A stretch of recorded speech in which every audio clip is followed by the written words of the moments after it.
I'm Promise Phelon. Good to see everyone here today. I'm a first here at SaaSter. I think I'm the first person to ever wear a dress at this conference because they just duct taped the mic to me.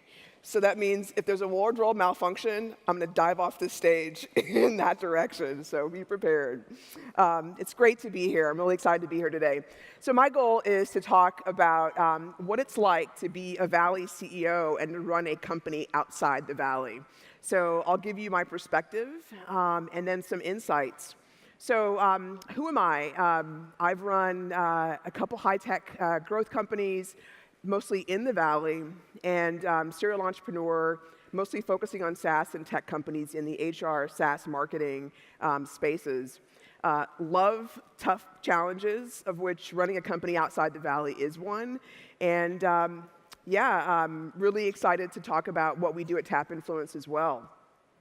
So where did I start? The Valley's a special place. I actually moved here just after business school, and I was part of an amazing company called BEA Systems, which I joined when it was about 100 people. And so, incredible ride, from 100 people to a multi-billion-dollar company, an IPO within a matter of years, and then a sale to Oracle for about $8 billion. So that kicked off for me a career in tech and in leadership. So ever since 2002, I've been a CEO of different companies, mine that I've started, but also ones that I've taken on as CEO.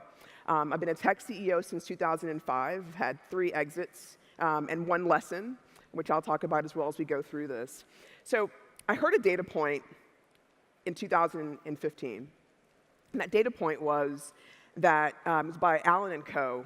They essentially said that because of the cost of living, because of what it takes to fuel the Valley, that more and more companies that get to scale are going to have more of their talent outside of the Valley. So imagine that half of the people in this room, maybe even 2/3, over the next 5 years, you will have, a third to more of your teams located outside of the city in which you live, outside the Silicon Valley, Minneapolis, Austin, Boulder, Dallas, Denver. And so I made a decision in 2015, after coming off of a great ride at a SaaS company here, to go and become CEO of a company based in Boulder, Colorado. Okay, they're over here. I'm going to dive in your direction if I have any mouth. Okay, that's a friendly crowd.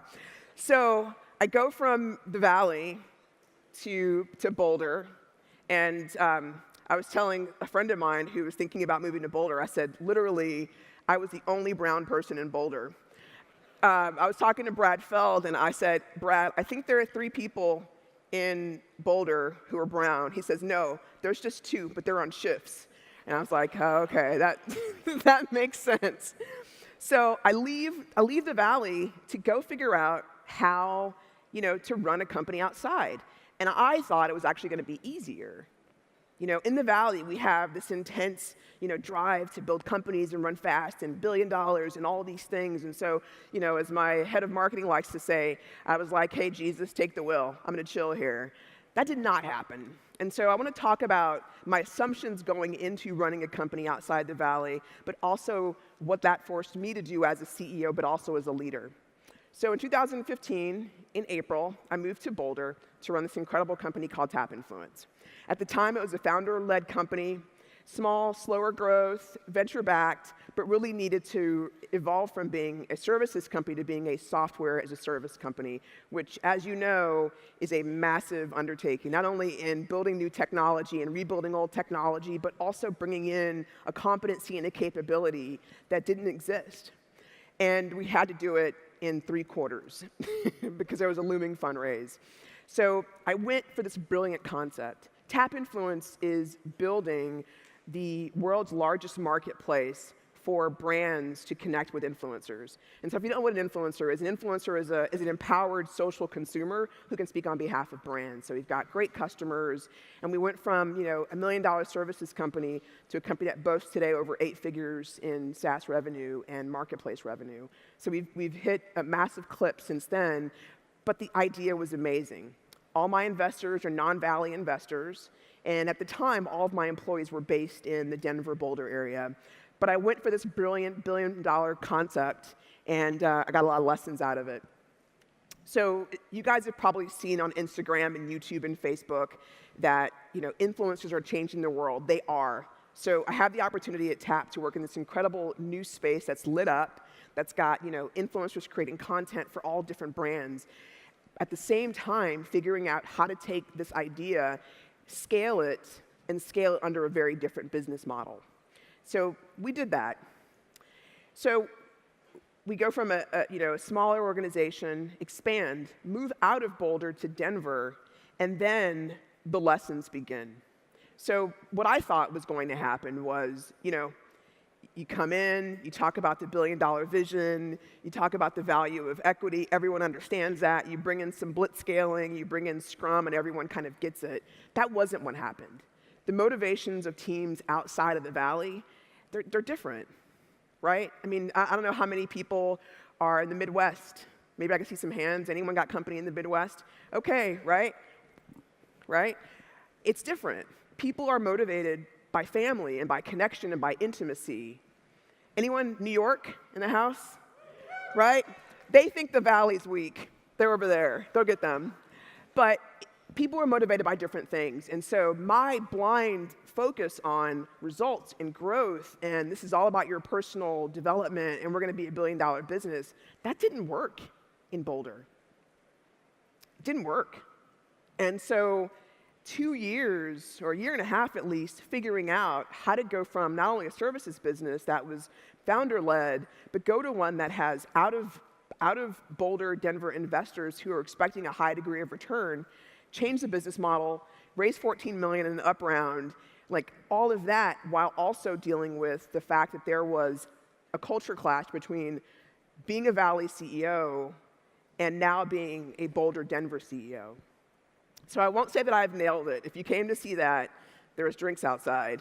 But what I will tell you is that it forced me as a leader to really turn inward and think about what are the things that if I'm going to run a company, and we all will, that has employees outside of the Silicon Valley, outside of New York, outside of Boston, what do we have to know about ourselves, about the teams we're building, and about the culture we're creating that will allow us to be effective outside of an area where everyone kind of thinks and feels and has similar experiences. Most of the CEOs I know and am close to have had an IPO or have had an exit or have had this.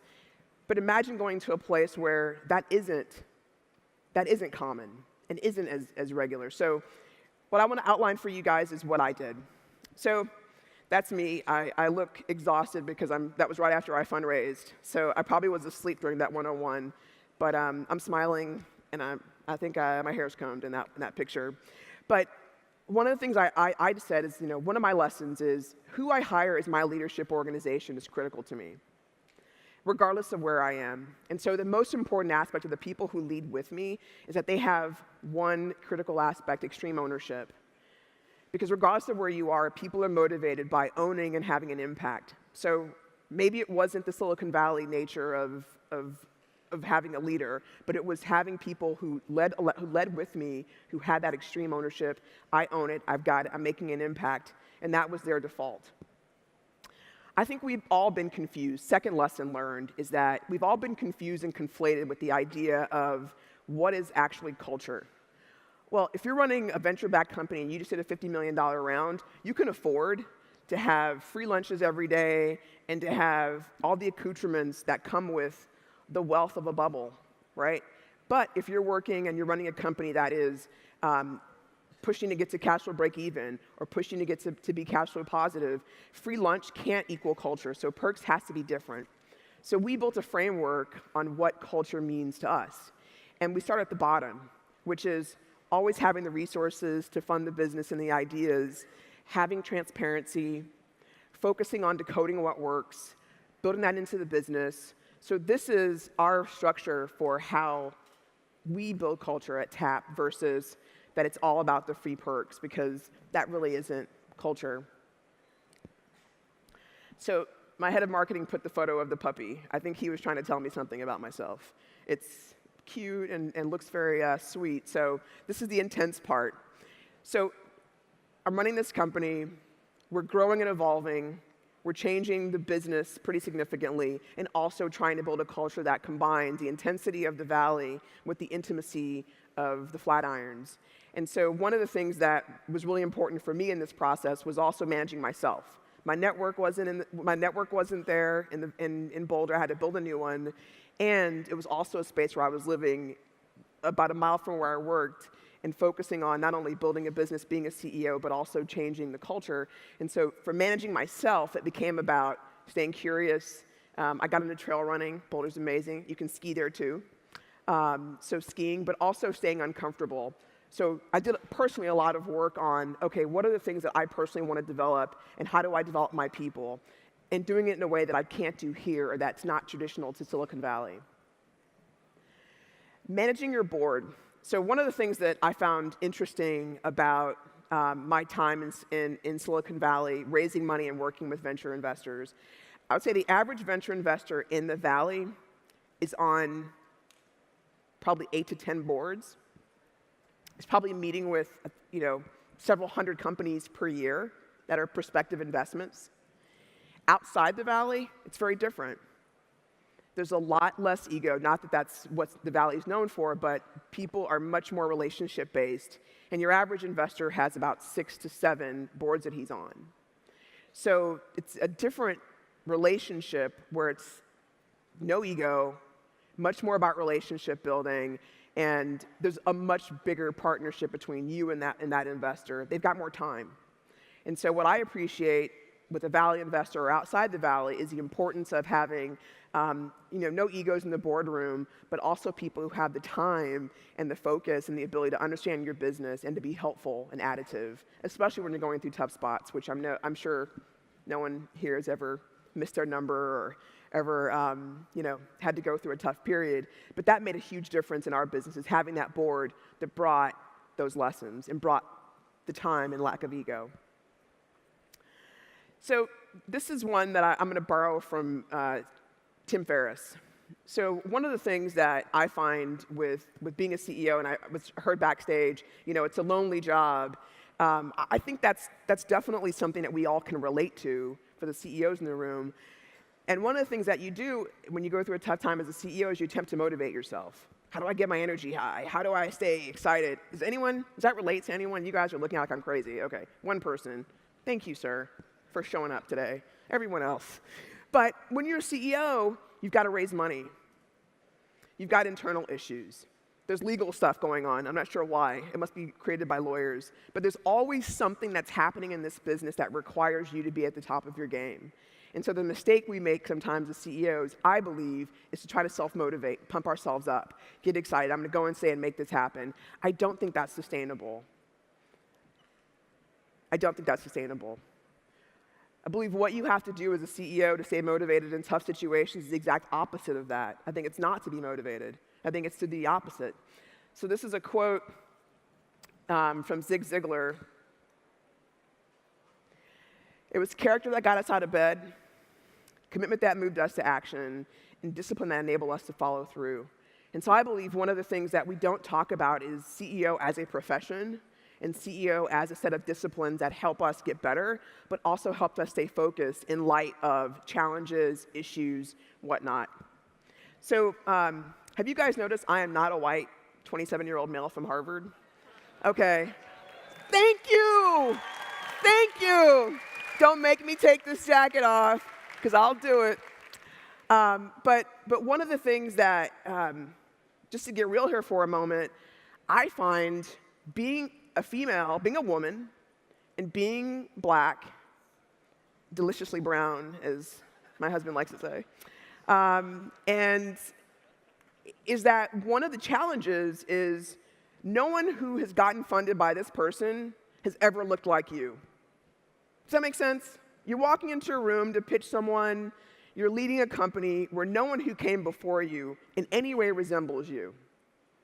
And so I'm not the only one. If you're Asian, if you're older, if you come from a different background, if you're not a tech founder but you have an English major and you went to a state college, most of us don't fit the mold.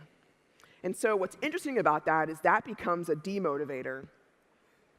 Is you don't look like anyone that fits a pattern. And so when you meet with someone or you're pitching or you're building your business, you are fully aware that the person in front of you has never seen it and has to talk themselves into removing their own personal bias about what you look like or what you bring to the table. Now, I'm going a little off script here, so you need to prepare yourselves. But that's going to be true for most of the people that are going to be raising money over the next 20 years or running companies. Most of us will not look like Mark Zuckerberg. Most of us will not fit any pattern that people are used to. And so, thank you. It's true. And, you know, to go really off script here, that's a good thing, right? Because the people who are buying our products, the people who are using our stuff, they're women, they're in India, they're in China, they're in Europe, they're in all these different places that are outside of this bubble that we've come to know and love. And I believe that it's incumbent upon all of us, even the people who are subject to bias, to first get over it, because it's happening and you can't change it. But secondly, understand that you can't motivate yourself out of it, but that you actually have to just have discipline in how you approach everything. And so my quote for myself coming out of 2 years of running a non-value-based company is when the struggle is most real, the answer is not about motivation, but about discipline. So here's mine. I read a book a week, which I know sounds crazy, but a quest for self-learning and self-development is so essential. I heard a quote once that struggle comes from a focus on oneself, right? So don't struggle. So I read a book a week. And I think I spent about $4,000 with Audible last year. So I continue to make Jeff Bezos money. But that allows me to do something. Number one, to codify every lesson.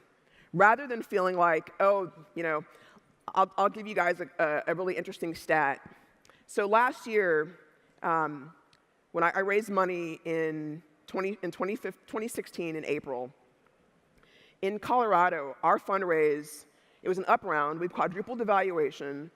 It was 2/3 of all money raised in the Flatiron district, so that's basically Boulder and Denver. It was 2/3 of all venture capital raised. It's the largest African-American female round. We had grown 300%, and I had 40 negative Glassdoor reviews. So my valuation's doing this, and my personal valuation's doing that. And so there are other CEOs that this has happened to. You don't have to raise your hand. I know who you are. But when that happens, you start to question yourself, and you start to say, well, what have I done wrong? Like, what have I... And then no one else in the room does this but me, but you beat yourself up about, okay, could I have been better? Are there things I could have done differently? Am I not the right CEO? Do they need to hire someone else to do this job? The answer is no.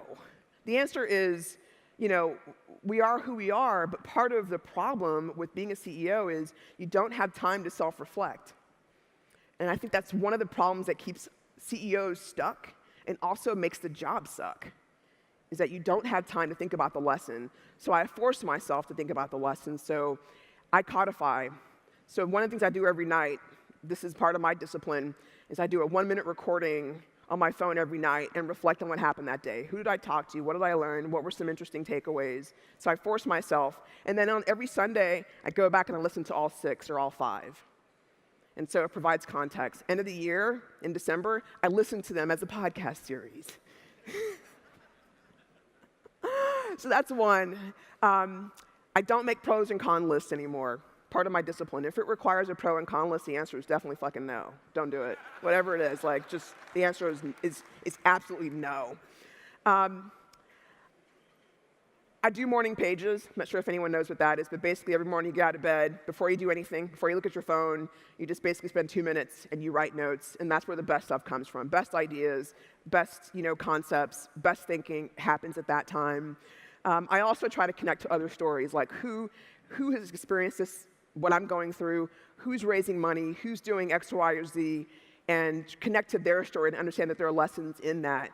So my discipline is basically, you don't see anything in here which is sort of focusing on myself or ruminating or therapy because I can't afford it, but basically really thinking about that every experience that you have as a CEO is a career fulcrum. And it's important not to ruminate or self-flagellate, but really to learn from those experiences. And so whether you're outside the valley or inside the valley, I think it's important to have that discipline, but it's also important to know that great CEOs need to be mobile. I want to someday be able to run a company in Paris. I speak no French, but I like the men, so it'll all work out. I want to be able to run a company in New York. I want to be able to run a company in DC. Go anywhere. And so that requires that we can't all expect that everyone shows up, acts like Valley people or New York or wherever you're from, or even Boulder. But the expectations, the culture, the requirements are going to all be different. And so I know that if you're running a startup or if you're a founder, today you're beating yourself up about something that's not going right. You're running out of cash. You missed your quarter. You're going to miss next quarter. There's learnings. There's learnings in that. And so rather than trying to motivate yourself or make yourself feel better, focus on discipline, focus on learning, codify lessons. So, thank you.